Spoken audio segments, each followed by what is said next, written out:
influência das cores no ambiente. O que a escolha de tonalidades pode dizer sobre a sua personalidade? E um bate-papo sobre as cores na arte. E ainda mais, como uma cor pode ser símbolo de conscientização. E uma igreja que, ao ser revitalizada, ganhou mais olhares no centro de BH. Fique ligado na paleta de temas do Interface de hoje.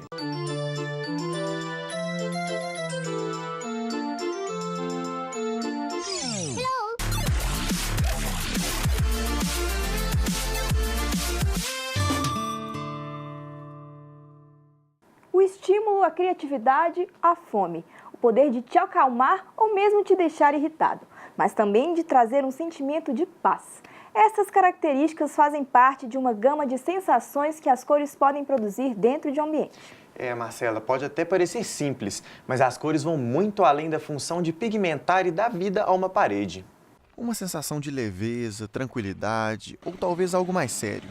Tudo está ligado às cores que vemos. No ambiente de trabalho não é diferente, e isso vem sendo uma aposta de muitas empresas. Eu acho que é muito importante a gente escolher cores para o ambiente e construir um ambiente que principalmente traga a personalidade da marca, né, da empresa que você está trabalhando. Dar cor para a empresa, dar cor para o ambiente, ele dá muito mais vida, ele estimula muito mais as pessoas a serem criativas, a pensarem em ideias. Colorir o espaço físico é algo cada vez mais comum.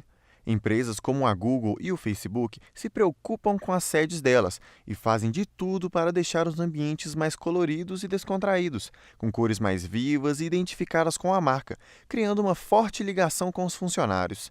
Pelo tamanho dessas empresas, é possível perceber que a ideia vem dando muito certo. E não é só no trabalho que se usa cores como forma de estímulo. A educação infantil ganha um embalo diferente quando as cores auxiliam no aprendizado. As cores, a gente gosta de trabalhar as cores relacionando a alguma coisa. Então, toda vez que a gente trabalha um desenho, a gente fala assim, o amarelo é do quê? A gente fala, do sol. A gente vai colocando vários elementos nas cores, né? Para eles conhecer o verde da grama, a gente vai associando alguns elementos. E quanto mais colorido, mais estimulante é. Né? Aí a criança, o lugar que é muito colorido, assim, para a criança é um lugar feliz, alegre, né? Prazeroso. Se na infância as cores atuam no aprendizado, na fase adulta elas podem exigir um pouco mais. Nesta empresa, as cores laranja e preto não foram escolhidas por acaso. Surgiram da mistura do sofisticado com a criatividade e numa escolha conjunta dos funcionários. Eu acho que as cores... Eu acho que elas trazem esse estímulo para a criatividade, para as pessoas se sentirem num lugar onde elas vão se sentir bem, se sentirem num lugar que é agradável, que é acolhedor, né? E eu acho que as cores, elas trazem tudo isso. As pessoas têm que estar felizes onde elas estão trabalhando, né? É muito chato você ir trabalhar num lugar onde é tudo sem graça, sem personalidade, sem cor, né? E a gente fez aqui no nosso ambiente, um ambiente que tivesse isso exatamente ao contrário, que tivesse muita personalidade, que as pessoas se identificassem com o espaço que elas vão trabalhar, e a cor nessa hora ela vira um aspecto fundamental. Escritórios, salas de aula e por que não em casa? Combinar cores naquele cantinho especial certamente dá um toque diferente. Tarefa nada fácil, já que a harmonia não pode ser esquecida. E mais que colorir, é preciso ser criativo. Eu falo que combinar cores, você tem que parar, pensar, não é para qualquer um, não é assim que você decide no minuto. Você tem que concentrar e saber o todo para você poder ver e perceber que aquilo vai ficar uma coisa harmônica que as pessoas vão agradar. O trabalho pode ser estressante e a rotina muito puxada, mas se o ambiente trouxer o relaxamento e a descontração, está mais que comprovado que as tarefas vão render além do esperado. Existem várias pesquisas sobre o quanto que as cores podem estimular um comportamento de uma pessoa, mas eu acho que se você fizer escolhas que são coerentes, independente da cor que você escolher, mas se elas estiverem coerentes, você vai conseguir construir esse ambiente que ele é mais rico, que estimula mais as pessoas. Eu acho que você tem que tomar cuidado com as escolhas que você vai fazer para o ambiente, né? Mas se ele estiver dentro de uma coerência, dentro de algo que você pré-estabeleceu, as pessoas vão entender e aquilo vai estimular o que você quiser.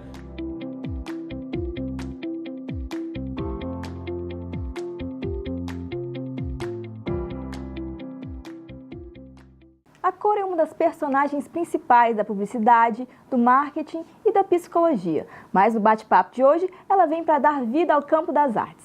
E é para falar mais sobre esse assunto que a gente recebe aqui no estúdio o ilustrador, músico e artista plástico André Persechini. Oi, André, obrigado por aceitar nosso convite. Obrigado, Bem-vindo à gente. Interface. Obrigado a vocês. André, para a gente começar, você tem alguma cor preferida para atuar nos seus trabalhos? A gente sempre tem alguma coisa que fica no fundo da nossa cabeça quando vai começar a fazer um trabalho. Então eu tenho algumas cores, eu gosto de usar cores mais quentes, que são cores que dão mais determinada leveza e até pelo nome, cores que dão um calorzinho pra gente. São cores que eu gosto mais de usar, um vermelho, lilás, uma coisa laranjada, assim, são cores que eu gosto mais de usar. E assim, nos seus trabalhos, você é levado pela inspiração ou você segue algum padrão assim da simbologia das cores? A gente sempre tem dividir as coisas, sempre tem a parte técnica, a parte teórica e uma parte de inspiração. Dependendo do trabalho, quando isso é um trabalho mais voltado à publicidade, por exemplo, tem que ser alguma coisa bem mais focada no que as cores vão trazer para o público que está recebendo aquela mensagem, né? Mas quando é alguma coisa mais de pintura, alguma coisa, aí vem mais uma inspiração de uma questão mais emocional com o próprio trabalho mesmo. André, a gente sabe que muitos artistas têm as fases divididas em cores, como é o caso do Picasso. Isso acontece ou já aconteceu com você no trabalho também? A gente sempre, eu falo a gente, desenhistas, artistas, a gente sempre se apaixona com algumas coisas por certos períodos. Todo mundo tem isso. Você gosta muito de uma música e você escuta aquela música sempre. Você gosta muito de um filme e você quer ver aquele filme mais de umas vezes. E as cores, elas funcionam assim também. Elas são ferramentas que a gente usa. Então, quando a gente está confortável com algum tipo de paleta de cor, a gente gosta sempre de usar ela, porque às vezes a gente tem uma dificuldade em algum outro quesito, num esboço ou na própria ideia da concepção. E a cor que a gente já usa, que a gente está mais confortável, já ajuda a gente a sair mais da questão cerebral e entrar mais para uma parte mais emocional. Assim, Nós vimos agora há pouco uma matéria que aborda as cores refletindo a nossa identidade, a nossa personalidade.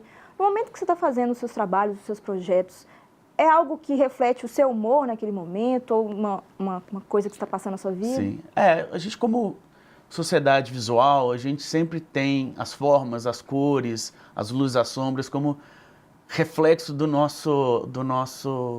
que a gente está pensando, das nossas emoções. E com certeza as cores realmente ajudam a gente a explorar essas emoções, essa carga mais subconsciente que a gente tem ao fazer um trabalho. E André, você acredita que existe uma certa banalização das cores na arte, uma moda que tem que ser seguida? Todas as formas de expressão, elas têm as suas modas, os seus pequenos guias e os caminhos que normalmente as pessoas costumam usar mais frequentemente em determinado momento. É óbvio que, eventualmente, certas cores, certas paletas, certos tipos de cor que a gente vê no cinema, nas artes, isso, quando é muito usado, isso vai cansando, né? Então, as pessoas estão sempre tentando mudar, tentando fazer diferente, ao mesmo tempo que sempre usando também aquilo que eles já conhecem, como que vai funcionar, né? E a gente sabe que você se formou na Faculdade de Belas Artes e com certeza deve ter estudado teorias como composição, cores, etc. Como conciliar prática com técnica? A técnica e a teoria, ela é a sustentação do trabalho sempre, né? Ela é sempre aquela coisa que vem primeiro e que depois que você estuda, depois que você lê, depois que você pratica muito, aquilo vira um pouco uma coisa até subconsciente do trabalho. Então, é a base técnica que a gente tem de estudar sobre as cores, de estudar a composição, de estudar as formas, que a gente usa isso, absorve isso da melhor maneira possível para depois usar isso sabendo, né, das limitações que a gente tem e do como podemos explorar essas questões técnicas, mas também utilizando isso para dar mais tranquilidade para a gente poder realmente explorar as emoções, explorar os sentimentos que a gente quer passar para uma obra, né? E André, praticamente tudo, se não tudo na nossa vida, sofre grandes mudanças com o avanço da tecnologia. O que você acha que a ilustração digital ela faz alguma diferença para o trabalho dos artistas? Faz. Eu faço muita ilustração digital, uma coisa que é mais confortável por várias questões. Primeiro que a gente vive numa sociedade sempre ligada no computador nos dispositivos, na internet. Então, para mim, sempre foi mais prático estar usando o computador para criar isso. E não só isso, como a gente tem uma gama maior de possibilidades que às vezes a gente não tem algumas coisas que a pintura tradicional ou o desenho tradicional vai ter, mas ele dá uma facilidade para a gente poder fazer e refazer várias vezes a mesma coisa com uma facilidade, poder usar cores que às vezes a gente não tem disponíveis, fazer mudanças por exemplo, de contraste, de saturação da imagem, ou adicionar um filtro, alguma coisa com muito mais facilidade que a gente tem na pintura ou no desenho, nos trabalhos mais manuais. Sim. Né? André, muito legal ter você aqui com a gente para falar de um tema tão comum no nosso dia a dia, né? Tão legal que são as cores, né? Muito obrigado pela participação. Obrigado a vocês. As portas estão sempre abertas. Muito obrigado, gente. Obrigada, André. E agora é a hora da gente fazer uma breve pausa, mas daqui a pouco a gente está de volta. Fique ligado.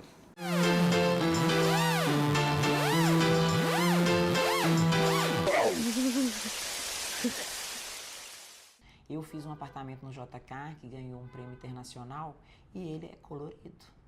Ele tem berinjela, azul, verde, amarelo, tem todas as cores. E foi um prêmio na América Latina. Quanto mais colorido, mais estimulante é, né? Aí a criança, um lugar que é muito colorido, assim, para a criança é um lugar feliz, alegre, né? Prazeroso, né? De brincar, né? Porque quando o parquinho, né? É colorido, tem brinquedos coloridos, então isso estimula a criança mais.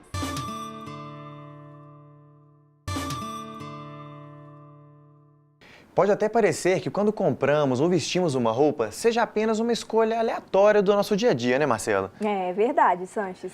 Mas a realidade é bem diferente. A combinação ou não das roupas imprime a nossa personalidade por onde passamos. Você acredita que a cor que a gente escolhe para as roupas vai muito da personalidade ou do humor da pessoa no dia?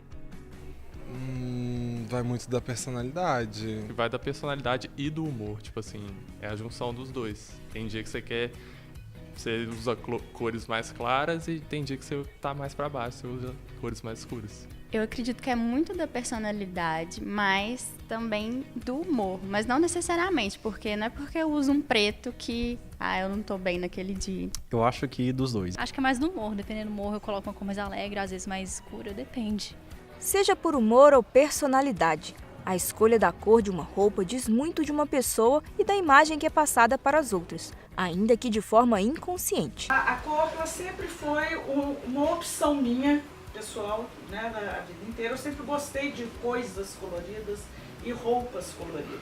Eu levo em conta se eu vou para algum evento, uma reunião, ou se eu estou indo trabalhar no meu ateliê. Aí eu fico mais à vontade. Então as cores que eu já vou escolher provavelmente vão ser bem coloridas mesmo, né? Porque é uma coisa mais descontraída. O que a gente veste, ele tá também intrinsecamente ligado ao que a gente sente, ao que a gente gosta, né? As nossas características mesmo pessoais. A gente capta, né, inconscientemente, através de cores, através de formas, de estilo, várias referências que a gente acaba montando no nosso inconsciente, né, ali uma característica geral das pessoas. A interpretação da roupa, ela é real, né, da parte visual, dessa imagem projetada, ela diz muito da pessoa em função disso. Naturalmente, ao você escolher determinadas cores e combinações, né, você já está dizendo sobre você sem ter que expressar muito, né? De acordo com os conceitos da cromoterapia, as pessoas são psicologicamente afetadas pelos tons. O que se veste ao longo do dia influencia nas atitudes, sensações e na relação com o outro. Quando a gente faz a escolha de uma roupa e de uma cor, a gente já está ali com um certo humor, com uma certa predisposição. Né? Eu não sei se você começar a avaliar isso no seu dia a dia, tem um dia que você acorda e você está vibrante, você está alegre, você está extrovertido, então você quer uma cor também que te acompanhe, que seja com essas mesmas características. Ao mesmo tempo, as pessoas elas vão perceber isso, porque existem estudos já que demonstram que as cores, elas passam sensações para as pessoas, igual eu estou dizendo, muitas a nível inconsciente, outras a nível consciente, até porque existe uma questão cultural que está ligada às cores também. E para além de definir a personalidade, Essas cores podem representar a tradução da essência de uma cultura, como é o caso desta profissional da moda. Por meio de pesquisas, ela traduz o significado das cores no que costuma usar e busca cada vez mais quebrar paradigmas. Quebrar preconceitos de estereótipos, quebrar preconceitos de padrões e mostrar que a liberdade de estilo, a liberdade de cores e de estampas e de misturar materiais, ela traz algo muito mais positivo do que se a gente for seguir um padrão que não nos representa. As principais marcas da estamparia africana e da modelagem são as cores, as formas e os símbolos. Em geral, são inspirados em elementos da natureza, como folhas, os cosmos, os animais, e ditados populares também, que eles trazem para os ensinamentos. Aqui tem alguns modelos de colares, eles são com acabamentos diferentes ou miçangas, mas sempre tem uma cor ou algum material diferente. A cor ela é uma linguagem não verbal, então ela é um cartão de visita, é uma maneira que você se apresenta para as pessoas. A roupa é a nossa segunda pele, digamos assim, é o entorno nosso que está mais próximo da gente. Então, com certeza, as nossas escolhas, mesmo que sejam a nível inconsciente, elas são relativas às nossas características, a gente está se colocando ali, a gente está se mostrando para o mundo de uma forma. Já percebeu que quando queremos destacar algo, sempre damos um colorido especial para reforçar o nosso objetivo? Por exemplo, se eu falar outubro, muitas datas vão passar na sua cabeça, mas é só colocar uma cor que este mês ganha um sentido muito mais profundo.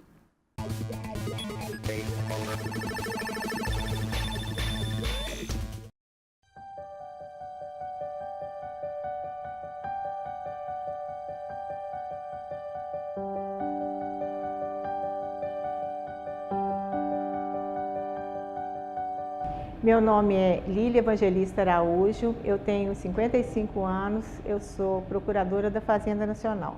Eu tive câncer de mama há 3 anos e depois que eu passei por todo o tratamento, eu fiquei pensando como eu poderia ajudar aquelas pessoas, porque eu tive muita experiência no sentido de conviver com pessoas durante o tratamento, todos os dias, e compartilhar histórias, angústias, dores. Uma situação que me marcou muito quando a gente fazia um dia no voluntariado, porque a gente entrega aos pacientes um lanchinho, junto com uma palavra de carinho, de amor, de conforto. E nesse dia entregamos ao paciente, perguntamos o que ele queria, e ele quis um leite com Toddy. Nisso ele tossiu, e quando ele tossiu, entornou. Então, trocamos o cobertor, chamamos as enfermeiras, elas trocaram a roupa e eu fui tomar aquele leite entornado, aquele copo da mão dele. E ele quase que avançou no copo, falando, não leve isso de mim. Ele só ficou tranquilo e largou aquele copo todo vazado quando ele teve certeza que ele ia ganhar outro. Então, o paciente, às vezes, chega, ele saiu de casa no dia anterior, tomou um ônibus e está com fome. Esse é o nosso trabalho. O voluntariado traz muitos benefícios para a vida da gente. Então, você sai do seu serviço, é muito pouco, eu dedico 3 horas por semana. Todo mundo pode fazer isso. Os benefícios que você ganha com isso são enormes, inúmeros, porque ele te traz um conforto, uma sensação de dever cumprido, de solidariedade que não tem preço. O projeto do Outubro Rosa começou na Volmap em 2015, e onde foram fotografadas 20 mulheres que tinham sido acometidas da doença, do câncer, ou que estavam em tratamento ou que já tinham passado por ele, com o objetivo de alertar outras mulheres da importância da prevenção do câncer de mama. Tinha uma frase de chamada, sempre incentivando a mamografia. Depois, em 2016, repetimos o projeto e cada vez ampliando mais e atingindo maior número de pessoas. A minha relação com a Volmap é uma relação de amor. Meu coração enche de amor quando eu penso na Volmap. Eu acredito que hoje em dia as pessoas têm procurado fazer um trabalho voluntário, cada vez mais, porque as pessoas estão vazias, querem se preencher com algum serviço, com alguma doação. Às vezes procuram um caminho errado, uma coisa só para ser assim, um pano de fundo ou só para contar para os outros. Gente, esse trabalho enche a alma da gente. Eu acho que no meu caso pessoal, eu levo mais esperança ainda, porque eu falo, olha, eu passei por isso, eu sei o que você está sentindo, eu sei mesmo. E olha, você vai ficar assim como eu, você vai ficar ótimo. O legado que eu pretendo deixar para todas as pessoas em relação ao voluntariado é que isso, você se doar, acima de tudo, você ajuda a si mesmo e não ao outro. O voluntariado é uma ação onde te proporciona compreender muito melhor a dor do outro. Então, venha, ajude. Você será muito mais beneficiado do que qualquer outra coisa.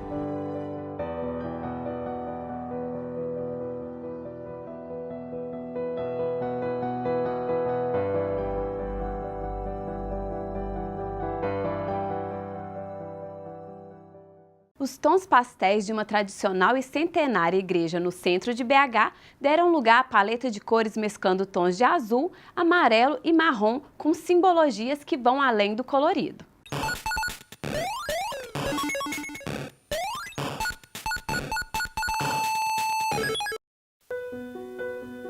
Nessa estrada não nos cabe conhecer ou ver o que virá.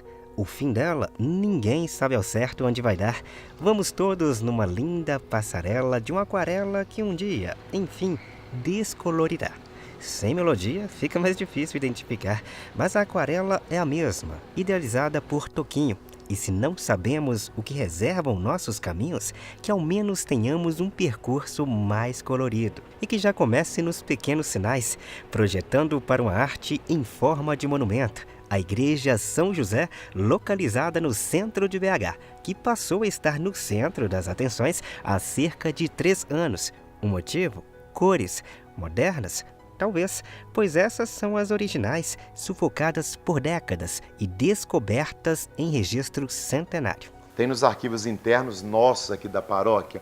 E foi justamente avaliando esses arquivos que nós resolvemos devolver à igreja essa cor. Por quê? É uma questão de tradição, de resgate da história, da cultura e até da fé. É uma forma de valorizar o caminho desses 100 anos da Igreja de São José. Vermelho terracota, laranja mostarda, verde oliva e azul caribe, que em choque com o concreto propõe um misto de sensações que abre acolhida ao sentimento de vitalidade, numa energia da juventude, com alegria que traz tranquilidade e por isso mesmo prosperidade. As cores têm uma psicologia e se encantam os olhos, mexem com a alma. Aqui no centro de Belo Horizonte nós temos vários apelos, nós temos nas propagandas, nas placas, luzes, chamariscos para o povo. Ora, a presença de Deus representada pelo templo da Igreja São José aqui no centro quer ser uma presença marcante também. Então a pessoa contemplar o amarelo, o vermelho, ali o azul, é para que gere um impacto nela, o impacto que a fé deve exercer em cada pessoa. E essa vitalidade que tem encoberto a melancolia do bege e ofuscado a ausência de emoção do cinza metropolitano não é restrita à fachada. No interior do templo centenário, a tradição não perde espaço, mas continua a ganhar tons.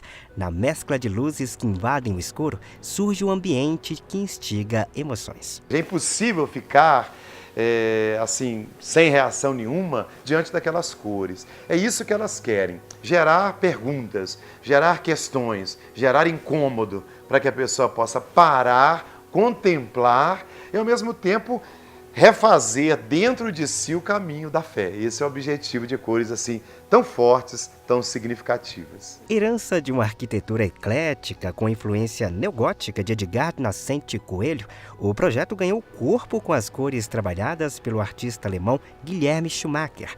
E a história continua, tendo nas novas páginas mãos de outros talentos restauradores. A encruzilhada do tempo, que cruza a arte das diferentes gerações, certamente mantém única missão: provocar reflexões.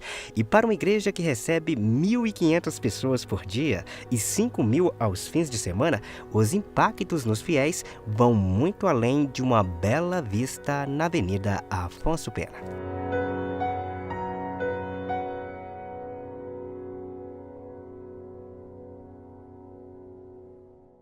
Por hoje a gente fica por aqui. Na semana que vem a gente volta com mais novidades para você. Até lá, fale com a gente nas nossas redes sociais, mande seus recados e sugestões. Sua participação é sempre bem-vinda. Obrigada pela companhia e esperamos por você no próximo programa. Até lá!